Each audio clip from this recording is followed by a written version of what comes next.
অন্তর্বর্তীকালীন সরকারের একজন সাবেক উপদেষ্টা সৈয়দা রেজওয়ানা হাসান আত্মস্বীকৃত একজন ইলেকশন ইঞ্জিনিয়ারিং এর একজন রাজসাক্ষী। 168 আসনে জেতবার যে সম্ভাবনা, সেইখানে 100কে থামিয়ে দিয়ে 68তে থামিয়ে দেওয়া হয়েছে। যে ইঞ্জিনিয়ারিং এ আপনারা সেখানে ছিলেন, আপনাকে বলতে হবে আপনার সাথে ইঞ্জিনিয়ারিং এ কারা কারা জড়িত ছিল। 24 জুলাই বিপ্লব না হলে যারা আজও বাংলাদেশের মাটিতে ঢুকতে পারতো না, 24 বিপ্লবের সবচেয়ে সুবিধাভোগী যে সেই গোষ্ঠীটি আজ অত্যন্ত দুর্ভাগ্যজনকভাবে আমাদেরকে লক্ষ্য করতে হচ্ছে, তারা 24কে বাংলাদেশে গুরুত্বহীন করার পায়তারা চালাচ্ছে। এটি 24 রক্তের সঙ্গে সবচেয়ে বড় গাদ্দারি হবে। এই যারা 2024 জুলাই বিপ্লবের সঙ্গে গাদ্দারি করতে চায়, তারা শাপলা চত্বরের সাথেও গাদ্দারি করে। 24 জুলাই বিপ্লবের প্রতি অসম্মান, শাপলার প্রতি অসম্মান। 24 জুলাই বিপ্লবকে গুরুত্বহীন করার অপচেষ্টা শাপলা চত্বরের রক্তের সঙ্গে গাদ্দারি করার নামান্তর। যে রাষ্ট্র তার কৃতি সন্তানদের মূল্যায়ন করতে পারে না, যে জাতি তার শহীদ পরিবারদেরকে সম্মান জানাতে পারে না, সে জাতি কোনোদিন নিজেদের আত্মমর্যাদা উদ্ধার করতে পারবে না। আমরা দুঃখ এবং পরিতাপের সাথে কথা বলছি যে যেই 24 বিপ্লবের মাধ্যমে শাপলা চত্বরের দিনও বাংলাদেশ জাতীয়তাবাদী দলের নেত্রী মরহুমা বেগম খালেদা জিয়া সেদিন ঘোষণা করেছিলেন তার দলের নেতাকর্মীদের প্রতি যে তোমরা শাপলা চত্বরের আলেম ওলামাদের সাথে দাঁড়াও, তাদের পাশে দাঁড়াও, তাদেরকে যেন উৎখাত করতে না পারে স্বৈরাচারী সরকার, তাদের সহযোগিতা করার জন্য উদাত্ত আহ্বান জানিয়েছিলেন তিনি সেদিন।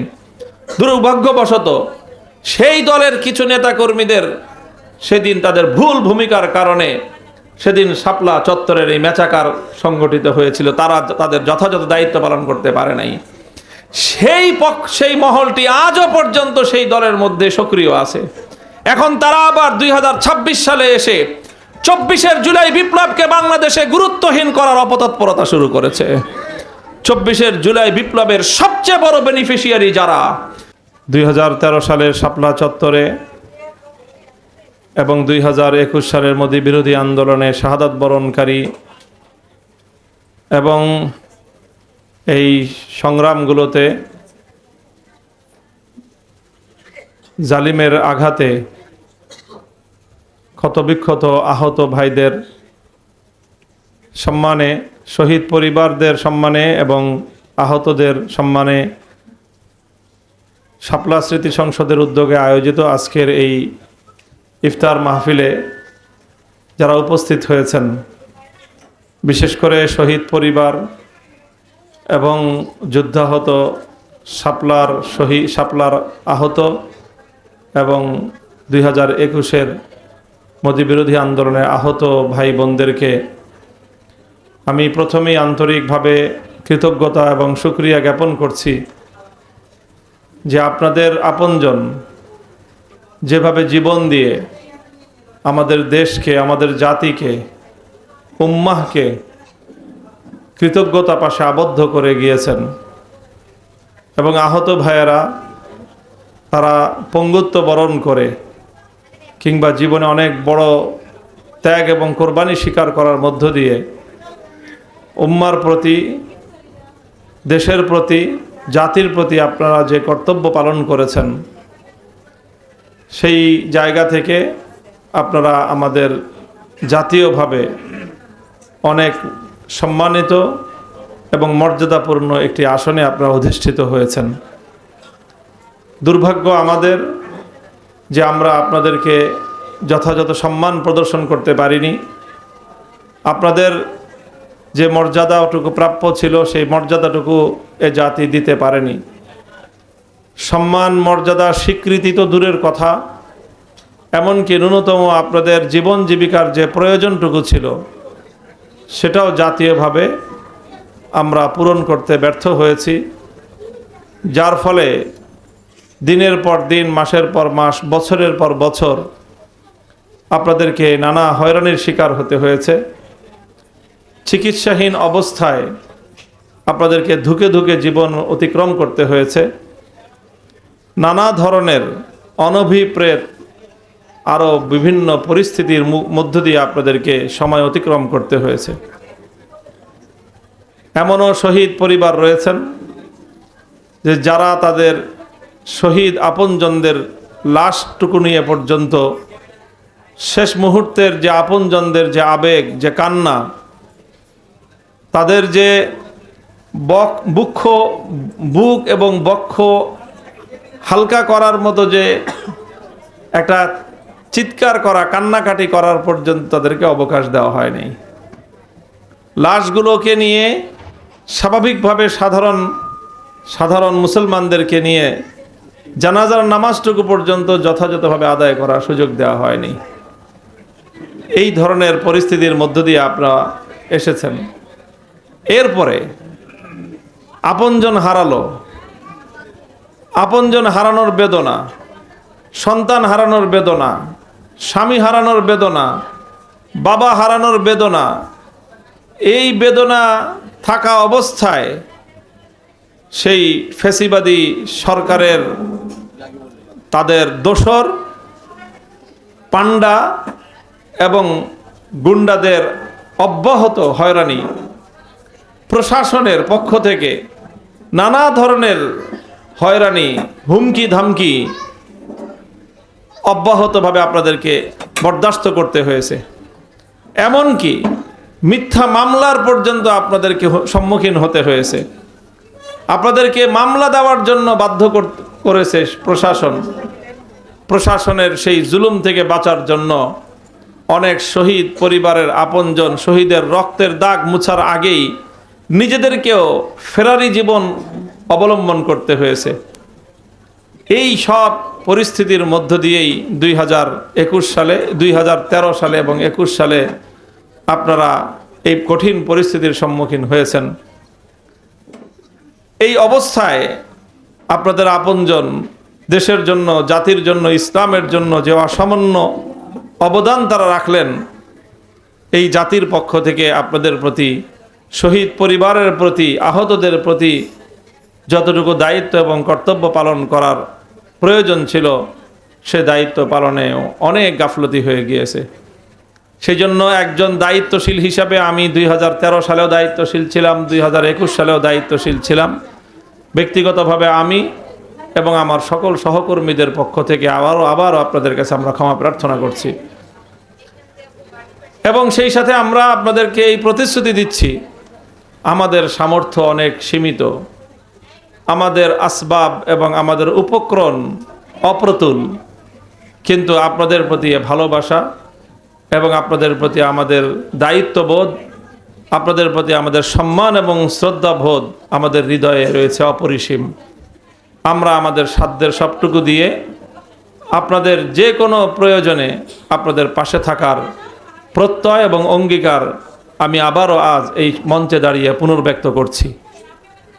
ইনশাআল্লাহ আমরা এই শাপলার শহীদদের শাহাদাতের বিনিময়ে বাংলার মাটিতে ইসলামের যে গৌরব গাথা, সেটাকে বাংলাদেশে রাষ্ট্রীয়ভাবে প্রতিষ্ঠা করার জন্য এবং আন্তর্জাতিক অঙ্গনে এই সকল শহীদানদের অবদানকে স্বীকৃত করার জন্য আমাদের অব্যাহত প্রচেষ্টা চালিয়ে যাব ইনশাআল্লাহ, এবং নানামুখী পদক্ষেপ আমরা গ্রহণ করব।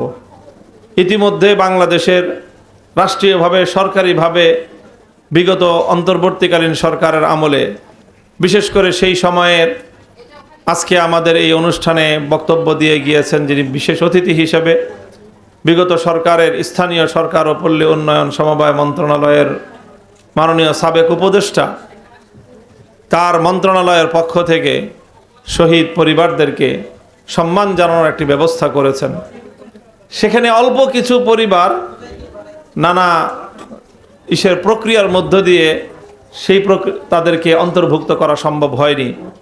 শাপলা স্মৃতি সংসদ তাদের প্রতিও কর্তব্য অব্যাহত রাখবে এবং সেই সকল পরিবারগুলোকেও যে কোনো উদ্যোগে, অন্য কোনোভাবে না পারলে শাপলা স্মৃতি সংসদের পক্ষ থেকেও ইনশাআল্লাহ আপনাদেরকেও সেই সম্মাননাটুকু এবং সহযোগিতাটুকু পৌঁছে দেওয়ার আমরা প্রত্যয় ব্যক্ত করছি এবং সেটা ইনশাআল্লাহ আমরা করব। আল্লাহ আমাদেরকে সে তৌফিক দান করুন। আপনারা আজকে আবারও দেশের বিভিন্ন প্রান্ত থেকে কষ্ট করে ঢাকায় এসেছেন এবং আমাদের এই আহ্বানে সাড়া দিয়েছেন, এতে আমরা গৌরবান্বিত বোধ করছি, সম্মানিত বোধ করছি। ইনশাআল্লাহ শাপলা স্মৃতি সংসদ শাপলার চেতনাকে জাগ্রত রাখার জন্য বহুমুখী পদক্ষেপ নিয়ে কাজ করে যাচ্ছে। বাংলাদেশের আগামীর রাজনীতি, বাংলাদেশের জাতির আগামী দিনের গতিপথ নির্ধারণ করার ক্ষেত্রে শাপলা চত্বর যে মাইল ফলকের ভূমিকা পালন করেছে এবং সেই মাইল ফলকটিকে শাপলার বীর শহীদানরা জীবন দিয়ে, রক্ত দিয়ে বাংলাদেশের গভীরে প্রথিত করে রেখে গেছে। এখন আগামীর দিনে সেই মাইল ফলকের ভিত্তিতে দেশ এবং জাতি যেন সঠিক পথে পরিচালিত হতে পারে এবং এই পথ থেকে যেন এই জাতিকে, এই দেশকে কেউ বিচ্যুত করতে না পারে, সেই সংগ্রামটুকু আমাদেরকে সম্মিলিতভাবে অব্যাহত রাখতে হবে ইনশাআল্লাহ। এবং আমরা আজকের মঞ্চ থেকে আমি প্রত্যয় ব্যক্ত করছি, ঘোষণা করছি ইনশাআল্লাহ 2013 সালের শাপলা চত্বরের বুনিয়াদের উপর দাঁড়িয়ে যেই 24 জুলাই বিপ্লব অর্জিত হয়েছে, যেই জুলাই বিপ্লব সংগঠিত হয়েছে, সেই জুলাই বিপ্লবের অর্জনকে ঘরে তোলার মধ্য দিয়েই শাপলার বীর শহীদানদের রক্তের প্রতি কিঞ্চিত পরিমাণ হলেও আমরা আমাদের দায়িত্ব আদায় করতে সক্ষম হব ইনশাআল্লাহ। ইনশাআল্লাহ আগামীর বাংলাদেশ গঠিত হবে 2024 জুলাই বিপ্লবের আকাঙ্ক্ষার প্রেক্ষিতে। 2024 জুলাই বিপ্লবের অন্যতম ঘোষণা হলো যে আগামীর বাংলাদেশ বিনির্মাণের ক্ষেত্রে 3টি মাইল ফলক গুরুত্বপূর্ণ নিয়ামকের ভূমিকা পালন করবে। 1947 দেশ বিভাগ, 1971 মহান মুক্তিযুদ্ধ এবং 24 জুলাই বিপ্লব। এই বুনিয়াদের ভিত্তিতেই, এই বিশ্বাস এবং এই রাজনৈতিক এই মেরুকরণগুলোর ভিত্তিতেই আগামীর বাংলাদেশ বিনির্মিত হবে। আর 24 বিপ্লব মানেই হলো 2013 সালের পাটাতন। 24 বিপ্লব মানেই হলো শাপলা চত্বরের স্বীকৃতি। 24 বিপ্লব মানেই হলো 2013 সালের শাপলা চত্বর থেকে সূচনা হওয়া বিপ্লবের সাফল্যের চূড়ান্ত মাইল ফলক হলো 2024 জুলাই বিপ্লব। কাজেই যারা 2024 জুলাই বিপ্লবের সঙ্গে গাদ্দারি করতে চায় তারা শাপলা চত্বরের সাথেও গাদ্দারি করে। 24 জুলাই বিপ্লবের প্রতি অসম্মান, শাপলার প্রতি অসম্মান। 24 জুলাই বিপ্লবকে গুরুত্বহীন করার অপচেষ্টা শাপলা চত্বরের রক্তের সঙ্গে গাদ্দারি করার নামান্তর। এই জন্য আমরা যারা শাপলার বিপ্লবকে ওন করি, আমরা যারা শাপলার চেতনাকে ধারণ করি, আমাদেরকে শাপলার স্বার্থেই 24 বিপ্লবকে ধারণ করতে হবে। শাপলার চেতনাকে বাস্তবায়ন করতে হলে আমাদেরকে 24 এই চেতনাকে আমাদের বাস্তবায়ন করার জন্য আমাদেরকে তৎপর হতে হবে। আমরা দুঃখ এবং পরিতাপের সাথে কথা বলছি যে যেই 24 বিপ্লবের মাধ্যমে শাপলা চত্বরের দিনও বাংলাদেশ জাতীয়তাবাদী দলের নেত্রী মরহুমা বেগম খালেদা জিয়া সেদিন ঘোষণা করেছিলেন তার দলের নেতাকর্মীদের প্রতি যে তোমরা শাপলা চত্বরের আলেম ওলামাদের সাথে দাঁড়াও, তাদের পাশে দাঁড়াও, তাদেরকে যেন উৎখাত করতে না পারে স্বৈরাচারী সরকার, তাদের সহযোগিতা করার জন্য উদাত্ত আহ্বান জানিয়েছিলেন তিনি সেদিন। দুর্ভাগ্যবশত সেই দলের কিছু নেতাকর্মীদের সেদিন তাদের ভুল ভূমিকার কারণে সেদিন শাপলা চত্বরের এই মেচাকার সংগঠিত হয়েছিল, তারা তাদের যথাযথ দায়িত্ব পালন করতে পারে নাই। সেই মহলটি আজও পর্যন্ত সেই দলের মধ্যে সক্রিয় আছে। এখন তারা আবার 2026 সালে এসে 24 জুলাই বিপ্লবকে বাংলাদেশে গুরুত্বহীন করার অপতৎপরতা শুরু করেছে। 24 জুলাই বিপ্লবের সবচেয়ে বড় বেনিফিশিয়ারি যারা, 24 জুলাই বিপ্লব না হলে যারা আজও বাংলাদেশের মাটিতে ঢুকতে পারতো না, 24 বিপ্লবের সবচেয়ে সুবিধাভোগী যে সেই গোষ্ঠীটি আজ অত্যন্ত দুর্ভাগ্যজনকভাবে আমাদেরকে লক্ষ্য করতে হচ্ছে, তারা 24কে বাংলাদেশে গুরুত্বহীন করার পায়ে তারা চালাচ্ছে। এটি 24 রক্তের সঙ্গে সবচেয়ে বড় গাদ্দারি হবে। কাজেই 24 জুলাই বিপ্লবকে বাংলাদেশে আইনি ভিত্তি প্রদান করার জন্য যে গণভোট সংগঠিত হয়েছে, সেই গণভোটে আমরা দেখেছি 2/3 বেশি বাংলাদেশের মানুষ, ভোটাররা নিরঙ্কুশভাবে হাঁ ভোটে ভোট প্রদান করে 24 জুলাই সনদকে বাংলাদেশের রাজনীতি এবং বাংলাদেশের সংবিধানের প্রধান বুনিয়াদ হিসেবে প্রতিষ্ঠা করার পক্ষে মতামত দিয়েছে। এই গণরায়কে যদি হাইকোর্ট দেখানোর চেষ্টা করা হয়, আমি আবারও দ্ব্যর্থহীন ভাষায় বলি, বাংলাদেশের মানুষকে কেউ হাইকোর্ট দেখানোর চেষ্টা করলে তার ফলাফল ভালো কোনোদিন অতীতেও হয় নাই, ভবিষ্যতেও হওয়ার সম্ভাবনা নাই। কাজেই আমরা আশা করব যে দেশের মানুষ যেই মানুষের অধিকার বাস্তবায়নের জন্য অনেক লড়াই সংগ্রাম রক্তপাত অনেক জীবনের বিনিময়ে আজ যে পর্যায়ে এসে দাঁড়িয়েছে, এখানে এসে শহীদের রক্তের সঙ্গে আর নতুন করে কোনো গাদ্দারি বাংলাদেশের মানুষ দেখতে চায় না। আমরা আশা করব যে দায়িত্বশীল মহল বিষয়গুলিকে সুন্দরভাবে হ্যান্ডেল করবেন, সুন্দরভাবে তারা শহীদদের প্রতি তাদের যথাযথ দায়িত্ব এবং কর্তব্য পালন করবেন, শহীদ পরিবারগুলোর দায়িত্ব গ্রহণ করবেন। 2013 সালের শাপলার বীর শহীদদের শহীদ পরিবারগুলোর দায়িত্ব রাষ্ট্রকে বহন করতে হবে। 21 সালের মোদি বিরোধী আন্দোলনে শাহাদাতপ্রাপ্ত শহীদ পরিবারগুলোর দায়িত্ব রাষ্ট্রকে বহন করতে হবে। 24 জুলাই বিপ্লবে শাহাদাত বরণকারী প্রতিটি শহীদ পরিবারের দায়িত্ব রাষ্ট্রকে বহন করতে হবে। এবং এই 3টি বিপ্লবে যত ভাই বোনেরা তারা আহত হয়ে জীবনের তরে পঙ্গুত্ব বরণ করেছেন, তাদের সকলের চিকিৎসা সহ সার্বিক দায়িত্ব রাষ্ট্রকে বহন করতে হবে। ফ্যামিলি কার্ড, কৃষক কার্ড সহ যা যা আছে সবার আগে শহীদদের প্রতি এবং শহীদ পরিবারগুলোর প্রতি যদি রাষ্ট্র দায়িত্ব পালন করতে না পারে, যে রাষ্ট্র তার কৃতি সন্তানদের মূল্যায়ন করতে পারে না, যে জাতি তার শহীদ পরিবারদেরকে সম্মান জানাতে পারে না, সে জাতি কোনোদিন নিজেদের আত্মমর্যাদা উদ্ধার করতে পারবে না। কাজেই এই জন্য আজকে শাপলা স্মৃতি সংসদের এবং শহীদ পরিবারদের আহতদের সম্মানার্থে আয়োজিত আজকের এই ইফতার মাহফিল থেকে আমি আমার রাষ্ট্র এবং আমার সরকারকে উদাত্ত আহ্বান জানাবো যেন 13, 21 এবং 24 সকল শহীদ পরিবারদের যথাযথ রাষ্ট্রীয় সম্মাননা দেওয়া হয় এবং রাষ্ট্রীয় ক্ষতিপূরণ যেন দেওয়া হয়, তাদের ভরণ পোষণের দায়িত্ব যেন গ্রহণ করা হয় এবং এই সকল আহতদের সুচিকিৎসা সহ তাদের সার্বিক পুনর্বাসনের দায়িত্ব রাষ্ট্র এবং সরকার যেন গ্রহণ করে, সে উদাত্ত আহ্বান জানাই। আবারও আপনাদের সকলের প্রতি এবং আজকে আমন্ত্রিত অতিথিবৃন্দ যারা রয়েছেন, আমরা সকলে মিলে একটি পরিবার এবং একটি কমিউনিটি হিসাবে আগামীর বাংলাদেশে আমরা একটি সুন্দর এবং কল্যাণের ধারা অব্যাহত রাখার প্রত্যয় ব্যক্ত করছি।